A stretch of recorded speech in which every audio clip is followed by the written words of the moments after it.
Hi friends, good morning అందరికి. Welcome back to our channel ఇట్లు మీ శ్రీకాకుళం పిల్ల. ఎలా ఉన్నారండి అందరూ? మీ అందరు బాగుండాలి, అందులో నేను కూడా ఉండాలి. మరి ఇవాల్టి వ్లాగ్ అయితే స్టార్ట్ చేశానండి. చూస్తున్నారు కదా, 5:20 అయిందండి. దీపారాధన అయితే అయిపోయింది. వితౌట్ ఎన్ని పువ్వులు ఏంటి దొరకట్లేదండి. కొన్నా కూడా వాడిపోయినలాగా వస్తున్నాయి కాబట్టి డబ్బులు వేస్ట్ కదా, కాబట్టి తీసుకోలేదు. ఎంత వెలుతురు వచ్చేసిందో చూడండి. అసలు కాసేపట్లో ఎండ కూడా వచ్చేస్తుందండి. సో ఇవాల్టి వ్లాగ్ అయితే మీకు నచ్చుతుందని అనుకుంటున్నాను. చిన్న లైక్ చేయండి, కామెంట్ కూడా చేయండి. అలాగే కొత్తగా విజిట్ చేస్తున్నారా, దెన్ సబ్స్క్రైబ్ చేసి సపోర్ట్ చేస్తారని కోరుకుంటున్నాను.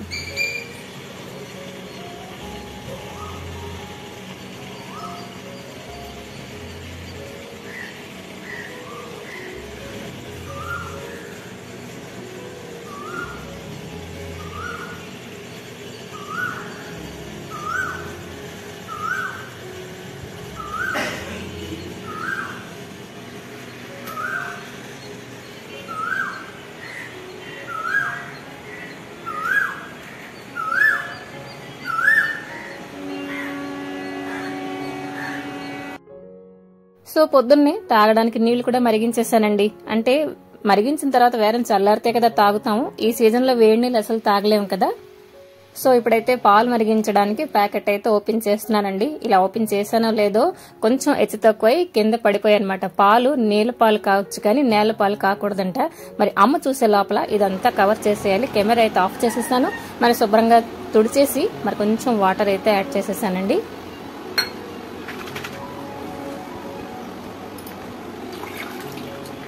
అంటే అమ్మ పూజ చేసి వచ్చే లోపల నేనైతే హార్లిక్స్ కలిపేస్తానమాట. సో ఇక్కడైతే చూస్తున్నారు కదా, నేను ఈ ప్యాకెట్స్ తీసుకుంటానండి. బాటిల్స్ ఎప్పుడు తీసుకోను, అది అట్ట కట్టేస్తుంటుంది. సో ఇక్కడ అక్షయ పాత్ర లాగా ప్యాకెట్ నుంచి ఎంత గుండె వస్తున్నదో చూడండి.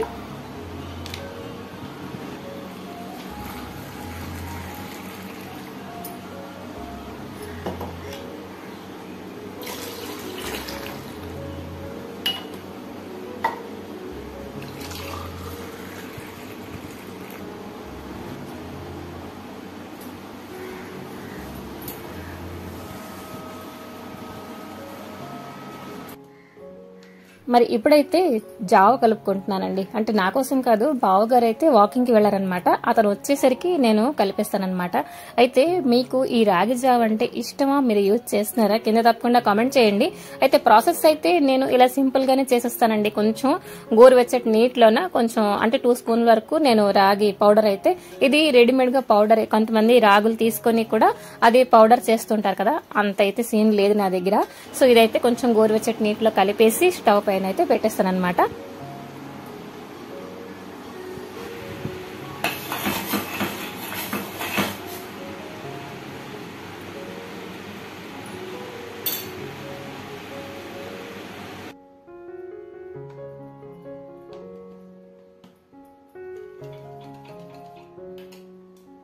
అంతేనండి. ఉడికిపోయి శుభ్రంగా చల్లారిపోయిన తర్వాత కొంచెం సాల్ట్ యాడ్ చేసుకుంటాను. అలాగే కొంచెం మజ్జిగలో ఇది యాడ్ చేస్తాను అనమాట.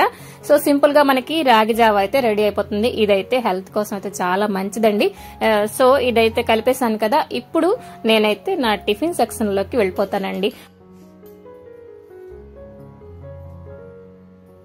చూస్తున్నారు కదండి, ఎండలు కూడా బాగానే స్టార్ట్ అయిపోయాయి కదండి. ఇంకా ఇది మనకి ఏప్రిల్ నెల, మనం మే, జూన్ ఇవన్నీ కూడా మన ఈ ఎండలు అనేది భరించాలన్నమాట. అయితే మనకి వంటింట్లో అంటే పొయ్యి దగ్గర పనిచేయడం అంటే అంత ఈజీ కాదండి. కాబట్టి ఏంటంటే కొంచెం ఒక పావు గంట నుంచి అరగంట ముందర మన రొటీన్ అనేది స్టార్ట్ చేసామనుకోండి, సో త్వరగా మనం స్టవ్ దగ్గర నుంచి బయటపడొచ్చు అనమాట. ఇదిగోండి, ఇప్పుడైతే ఆవు పాలు నేను రోజు తీసుకుంటున్నానని మీకు తెలుసు కదా, అవైతే మరిగించేస్తున్నాను. ఇది మజ్జిగ తోడు పెట్టుకుంటాను అనమాట. సో ప్యాకెట్ పాలు కూడా తీసుకుంటామండి, అదైతే ఓన్లీ కాఫీలకి టీలకి మాత్రమే. సో ఇది వచ్చేసి స్టవ్ అంతా క్లీన్ చేసేసాను, కౌంటర్ టాప్ కూడా ఒకసారి శుభ్రంగా తుడిచేసాను. సో ఇప్పుడైతే పాలు మరిగించేసిన తర్వాత ఈ రోజు ఏంటంటే వెజిటేబుల్స్ అన్ని నిండుకున్నాయండి.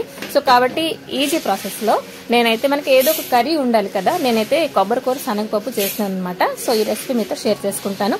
అంటే ఎప్పుడైనా మనకి వీకెండ్స్ లో అంటే వెజిటేబుల్స్ నిండుకున్నా, లేకపోతే బోర్ కొట్టింది అనుకోండి వెజిటేబుల్స్ కూడా తినడానికి, ఇది మనకి రైస్ లోకి సైడ్ డిష్ గా చాలా బాగుంటుంది. సో ఫస్ట్ నేను ఏం చేశానంటే కొంచెం శనగపప్పుని శుభ్రంగా కడిగేసి కుక్కర్ లో ఒక 2-3 సీటీ వచ్చిన వరకు ఉడికించేస్తున్నాను అనమాట. సో ఈ పూటకైతే కొబ్బరికాయ ఉంది కాబట్టి మనకి కర్రీ అయితే అడ్జస్ట్ అయిపోయిందండి. అంటే హ్యాపీగా మనం సాయంత్రం వెజిటబుల్స్ తీసుకొచ్చినా పర్లేదన్నమాట. అంటే ఒక పూట మనకి మేనేజ్ అయిపోయింది కదండి.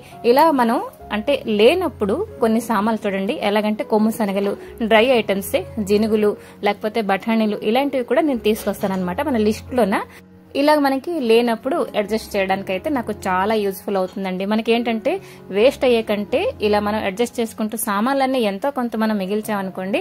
అంటే సామాన్లు మిగిల్చడం ఇక్కడ ఎందుకు వచ్చిందంటే చూడండి, ఒక్కొక్కసారి మనకి ఈవినింగ్ అంటే బయటికి వెళ్ళామనుకోండి హస్బెండ్ తో ఏమైనా గ్రాసరీ తెచ్చుకుందికి లేకపోతే షాపింగ్ కి వగేరా, అంటే ఇంట్లో అందరి కోసం అయితే వండేసి వెళ్ళిపోతూ ఉంటాం. అంటే తగినంత వండుతాం, కానీ బయటికి వెళ్ళామనుకోండి ఏదో ఒకటి తినక మానం కదా, వచ్చేసరికి ఎంత తినాలో అంత తినలేమన్నమాట. సో అవన్నీ వేస్ట్ చేసినట్టే కదా. కాబట్టి ఏం చేయాలంటే ముందుగా అస్సలు అంతేసి వండకుండా బయటకు వెళ్ళి తింటున్నారో లేదో చూసుకుని వచ్చాక కడుపు నిండా ఉందంటే కాస్తంత బియ్యం పెట్టేశారంటే మీరు ఫ్రెష్ అయ్యి వచ్చే లోపల అన్నం అయిపోతుంది.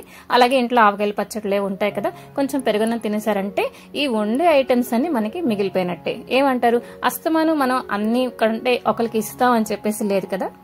సో అదన్నమాట సంగతి. మనం వేస్ట్ చేసే కంటే ఆలోచించి సేవ్ చేసుకుంటే మనం ఎంతో కొంత డబ్బులు దాచినట్టుగా అవుతాం అనమాట. సో ఇక్కడ కట్ చేస్తే తోటకూర అయితే మొత్తం అయిపోవచ్చిందండి. కొంచెం పెసరపప్పు కొంచెం యాడ్ చేసుకుంటాను.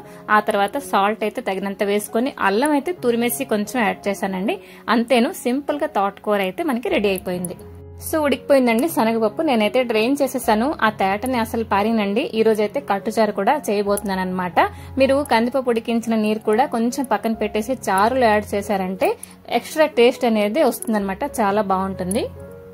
మరి ఇంకో పక్క అయితే నేను కొబ్బరికూర కూడా రెడీ చేసేసుకుంటున్నానండి. అంటే కొబ్బరికూర మనకి కత్తిపీట కంటే నాకేంటంటే మిక్సీలో చేసేస్తే చాలా ఈజీ అనండి. చిన్న చిన్న ముక్కల్లా కట్ చేసేసి మిక్సీ పట్టేస్తానన్నమాట.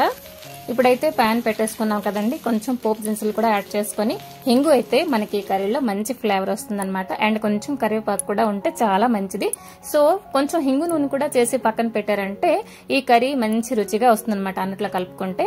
సో ఇప్పుడైతే పోపు దినుసులో కొంచెం హింగు యాడ్ చేశాను. ఆ తర్వాత మన డ్రైన్ చేసిన శనగపప్పు, ఆ తర్వాత కొంచెం కొబ్బరికూర మనం చేసుకున్నాం కదా, కొబ్బరికూర యాడ్ చేసిన తర్వాతనండి ఎక్కువసేపు మనం కుక్ చేయకూడదు అనమాట. ఎందుకంటే ఈ సమ్మర్ లో కొబ్బరికూర ఐటమ్స్ ఏమైనా వండుకున్నామంటే ఎక్కువ వేడి చేయడం కానీ లేకపోతే పొద్దున వండేసి రాత్రి తినడం కానీ ఇలాంటివి చేస్తే పాడైపోతుంటాయండి. ఏ పూటకి సరిపడా ఆ మాత్రమే చేసుకుంటే బెటర్ కదా. సో ఇక్కడ తగినంత సాల్ట్ కూడా వేసేస్తాను. ఆ తర్వాత కొబ్బరికూర యాడ్ చేస్తే అంతేనండి, మనకి చాలా తక్కువ టైంలో అయిపోద్ది, చాలా టేస్టీగా ఉంటుంది అనమాట. సో కొబ్బరికూర శనగపప్పు ఇది ఒక ట్రెడిషనల్ డిష్ అండి, చాలా బాగుంటుంది. ఒకసారి ట్రై చేయండి. మీకు ఆల్రెడీ తెలుసుంటే కింద తప్పకుండా కామెంట్ చేయండి. ఇప్పుడు మీతో షేర్ చేసుకుంటున్న రెసిపీ వచ్చేసి కట్టుచారు. ఈ కట్టుచారు చాలా ఇష్టం అండి మా నాన్నకి. ఇది అంటే ఈ రెసిపీ అయిందంటే ఒక గిన్నెలో పక్కన పెట్టుకుని తాగుతుంది అనమాట, అంత రుచికరంగా ఉంటుంది.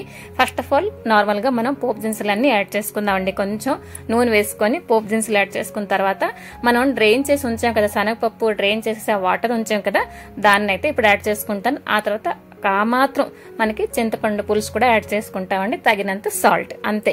మీకు ఇష్టం ఉన్నది అని అంటే కొంచెం చారు పొడి యాడ్ చేసుకోవచ్చు, లేకపోయినా ఓన్లీ తాలింపు వేసినా కూడా చాలా బాగుంటుంది. సో నేను ఈ రోజు ఏంటంటే చారుగుండు ఉంది, అదైతే యాడ్ చేసేసాను. కొంచెం పసుపు కూడా యాడ్ చేశానండి, అంతే. ఈ చారు ఉడుకుతున్నప్పుడు మీ ఇంట్లో శుభ్రంగా సువాసన అయితే నిండిపోతుంది అనమాట కట్టుచారుది. ఇప్పుడు టైం వచ్చేసి ఈవినింగ్ 5:30 అవుతుందండి. కొన్ని రోజుల కిందట అయితే అంటే 2-3 డేస్ బ్యాక్ అయితే నేను ఈ ప్రోడక్ట్స్ అయితే తీసుకున్నాను. ఇవి వచ్చేసరికి జస్ట్ హెర్బ్స్ వాళ్ళది లిప్స్టిక్ అయితే తీసుకున్నాను అనమాట. 3 పీసెస్ వచ్చాయండి. అండ్ లిప్ టింట్ కూడా దీనికి ఫ్రీ వచ్చిందనమాట. ఈ మూడును మనకి 800 to 900 రూపీస్ వరకు ఉన్నాయండి. కానీ నేను అంత అమౌంట్ అయితే పే చేయలేదు. మనం గూగుల్ పేలో మనం అంటే ట్రాన్సాక్షన్ అవి చేస్తుంటాం కదా, అందులో అయితే నాకు కూపన్ వచ్చిందనమాట. ఇవన్నీ కూడా నాకు 260 రూపీస్కి అయితే వచ్చాయండి. చాలా బాగా వచ్చాయి అనమాట. అంటే మనం చూడండి నార్మల్ గా అప్లై చేసుకుంటే లిప్స్టిక్ అనేది కొంచెం హెవీగా అనిపిస్తుంది కదా, ఇదైతే అస్సలు లేదండి, చాలా బాగుంది. అంటే మనకి ఇలాగా ఆఫర్లో వచ్చినప్పుడు తీసుకుంటే అంటే మనసుకి ఏంటంటే అర్రే ఎక్కువ డబ్బులు పెట్టేసా అని కూడా అలా ఉండదు మనకి. ఇక్కడ చూస్తున్నారు కదా, మెయిన్ గా ఏంటంటే కాలేజ్ గోయింగ్ స్టూడెంట్స్ ఉంటారు కదండి, అలాగే మనలాంటి హౌస్ వైఫ్లు ఉంటారు కదా, ఎక్కువ అమౌంట్ పెట్టేసి ఖరీదైన వస్తువులు అయితే కొనడానికి ఇష్టపడం చెప్పాలంటే.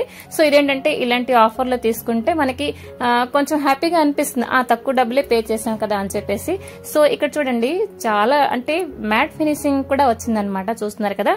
అండ్ వాటర్ ప్రూఫ్ అని కూడా అన్నారనమాట. సో అండ్ ఇక్కడ చూడండి, ఇక్కడ అప్లై చేసి అయితే మీకు చూపిస్తున్నాను. తీసుకున్న 3 షేడ్స్ కూడా చాలా బాగున్నాయండి. అంటే మనకి హెవీ లుక్ లేకుండా సింపుల్ గా లైట్ గా ఉన్నాయన్నమాట.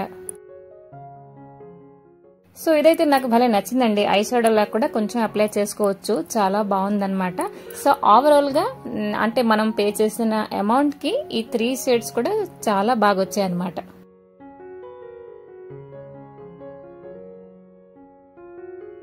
సో ఆ వీడియో షూట్ అయిపోయిన తర్వాత, అంటే అదేంటి స్పాన్సర్ వీడియో అయితే కాదండి. సో ఇదంతా నేను షూట్ చేసుకునే ప్లేస్ అంతా కూడా మళ్ళీ ప్యాకప్ చేసుకుంటున్నాను అనమాట. చాలా టైం టేకింగ్ అండి. ఒక వీడియో షూట్ చేసామంటే అంటే ఇష్టంగా చేస్తున్నాం కాబట్టి అంత కష్టం అనిపించదు, కానీ చాలా టైం టేకింగ్ అండి.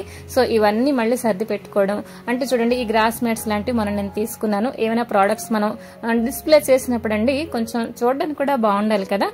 సో అవన్నీ మళ్ళీ సర్ది పెట్టుకోవడం అనేది చాలా టైం టేకింగ్ అండి. అలాగే ఈ పనులన్నీ చేసుకునేసరికి నాకు దాదాపుగా 7:30 నుంచి 8 కూడా అయిపోతుంది అనమాట. ఆ తర్వాత నేను ఇంకా డిన్నర్ ప్రిపేర్ చేసుకోవడం, ఇవన్నీ నా పనులు ఉన్నాయండి. సో ఇదైతే నా మార్నింగ్ నుంచి ఈవినింగ్ రొటీన్ వరకు మాత్రమే మీతో షేర్ చేసుకుంటున్నానండి. సో మీకు ఈ వీడియో నచ్చిందని అనుకుంటున్నాను. సో లైక్ చేయడం మాత్రం మర్చిపోద్దు. అలాగే కొత్తగా విజిట్ చేస్తున్నారా, దాన్ని సబ్స్క్రైబ్ చేసి సపోర్ట్ చేస్తారని కోరుకుంటున్నాను. మరొక మంచి వీడియోతో మీ ముందరికి వస్తాను. Till then take care and bye bye.